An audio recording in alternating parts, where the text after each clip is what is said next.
You're watching Local 5 News. We are Iowa. I moved here 7 years ago, and I really never thought that Perry would have an issue like this. A sentiment we can all relate to. We start tonight with a story that no city, no community or parent wants to witness: a fatal school shooting in Perry, Iowa. Tonight we are learning that one student was killed while others, including a faculty member, were injured. Today's shooting happening as the high school returned for its first day of classes. Now, police first responding to an active shooter situation at 7:40 a.m. Local 5 arrived on the scene close to 8:30, where we have been trying to track down and then vet all the information that we can for you. Our team is out there now, brings us the latest after this afternoon's news conference. There are so many questions and unknowns right now, and we are working tirelessly to get you all the answers that we can. This will take some time as we verify and fact check the information coming into us. There's a lot of information out there right now. Megan McPherson joins us now to break down what we do know. Megan, you've been out there since early this morning. What do we know right now? Megan, thank you very much. Now, the community of Perry is unfortunately no stranger to tragedy. Just about a year ago, 2 other students were killed in a car crash. Now, as law enforcement provided these latest details of their investigation this afternoon, Perry's police chief was emotional himself, highlighting that these losses he and the community have gone through. All of our condolences to the victims and their families.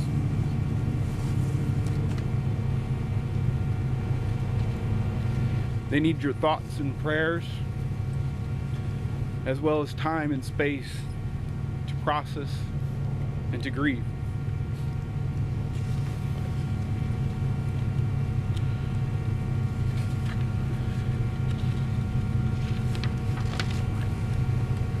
This community has been through tough times before and have rallied together. I'm sure this time will be no different.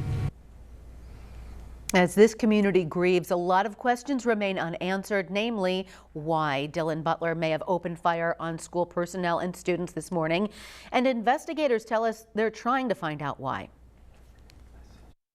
Anything into the background of him is part of the investigation, and we're obviously going to take a deep dive into that, but there's nothing that we can release at this time. We're still looking to find out more about the 6 victims as well. And to reiterate, a 6th grade student was killed.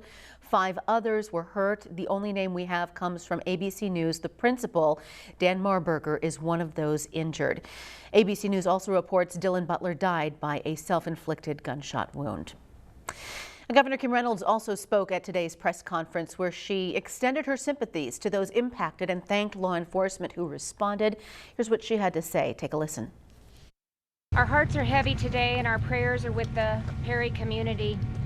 This strikes at the heart of everything that we hold dear.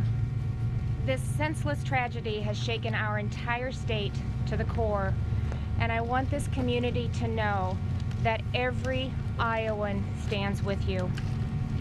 It's impossible to understand why anything like this happens, but again, I want you to know that we'll work tirelessly to get the answers so that we can prevent it from happening again.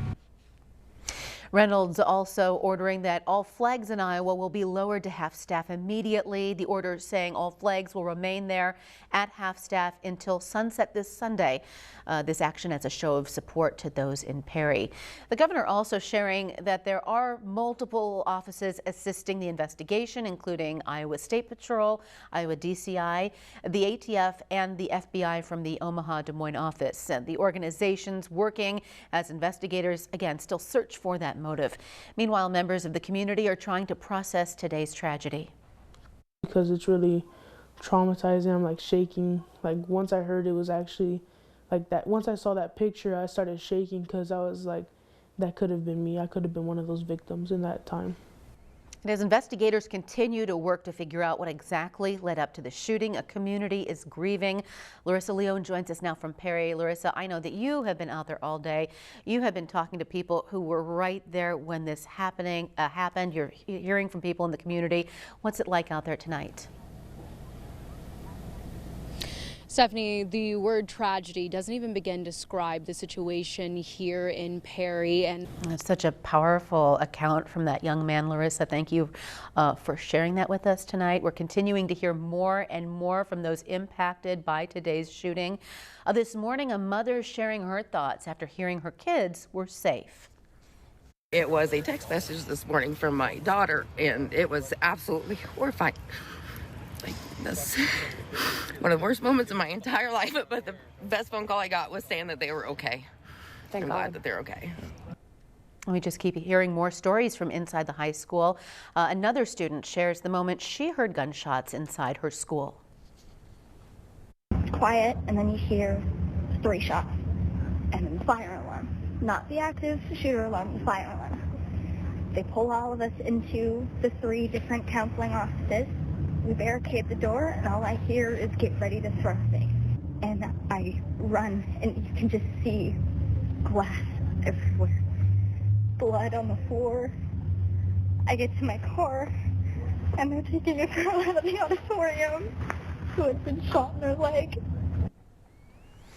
You can just hear the trauma in her voice. Connor O'Neill joining me now. Connor, you spoke with that student we just heard from, and you've been out there all day. The stories we are hearing, they're just out of a nightmare. You can hear it in their voice, the pain that they're going through. But in the time of such pain, the community is coming together with resources and some events. Can you tell us more? Encourage anybody who feels the need to talk to somebody, whether you live in Perry or not. This is very emotional to hear, so please take advantage of those services. As the city of Perry attempts to reckon this horrific tragedy, they're offering support. Perry Elementary School announced today there will be no school tomorrow. Counseling services again held at Perry Public Library from 10 a.m. to 3 p.m. That's open to anyone who is struggling or needs someone to talk to. An important reminder, you are not alone in this. Tonight, families of victims are processing the news, some processing the loss of a child. It's pain no family member or parents can be prepared for. Officials not yet releasing the names of those hurt, but Dana Searles joins us now.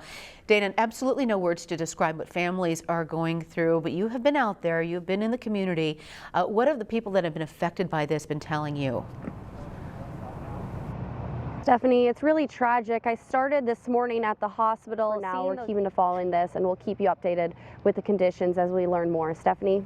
All right, Dana, thank you very much. And we can all honestly feel helpless in situations like these, all wanting to help. So here's a way that you can do that. LifeServe is taking blood donations. They're sending resources to Des Moines area hospitals.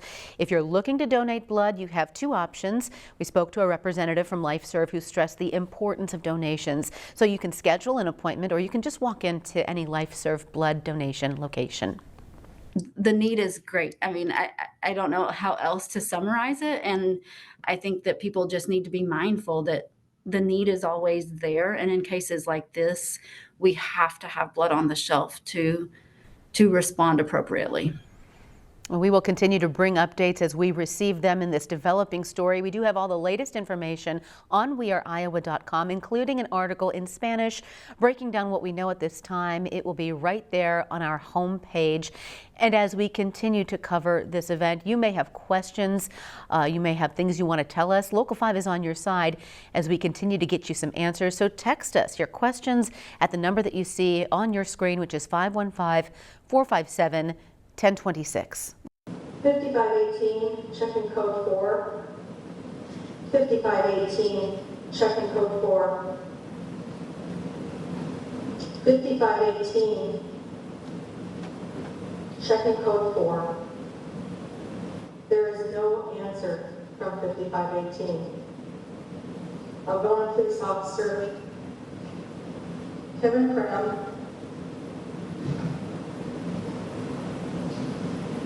went 42 for the last time. What you just heard was the final call for fallen officer Kevin Cram. Today, members of law enforcement, the Algonah community, and Cram's loved ones gathered to remember, honor, and say goodbye to him. Today's funeral comes after a week of vigils and visitations as a small community came together during a moment of tragedy. Cram's funeral took place earlier today inside Algona High School. The school's gym was packed with family, community members, and fellow law enforcement officers. A student from Algona saying Cram should be remembered as both a good person and as a cop. So how did we get here? Where a community of around 5,000 people is grieving a family losing a son, husband, and father. Well, just a week ago, the city of Algona went under lockdown as police warned them a dangerous person was on the loose. Rumbles of a shooting spread throughout the town as the community waited for more information.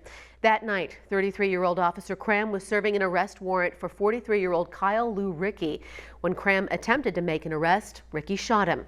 The shooting happening just north of the Kossuth County Fairgrounds. Ricky was then arrested in Minnesota, where he is currently being held.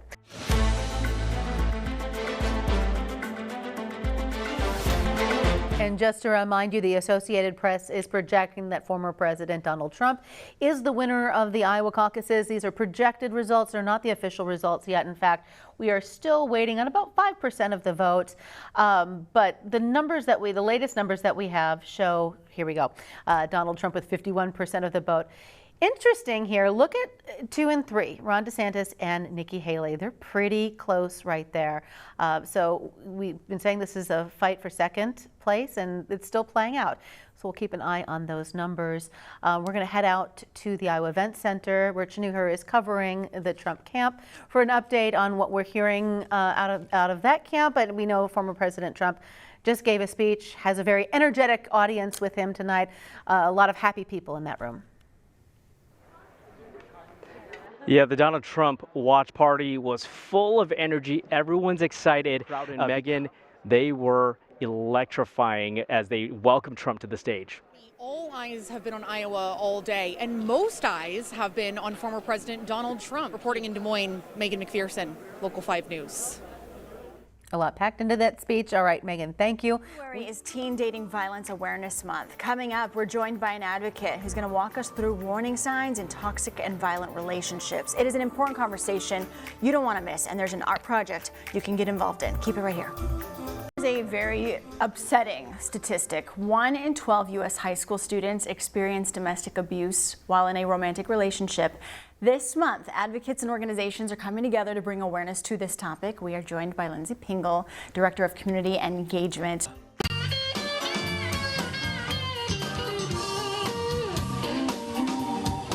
Yeah, well, you just heard right there, that's a taste of the music of the Winter Blues Fest. You know, I'm no meteorologist, but this is how I measure the snow, okay? Today it is half a bulldog deep. This is my bulldog, Mac. He was just trying his best out in the deep snow, trying to get back before the shepherd got into his face. Didn't happen. I love it. Didn't work. Standoff there. He did get back to the house safely and beat the shepherd back to the house. So probably exhausted too.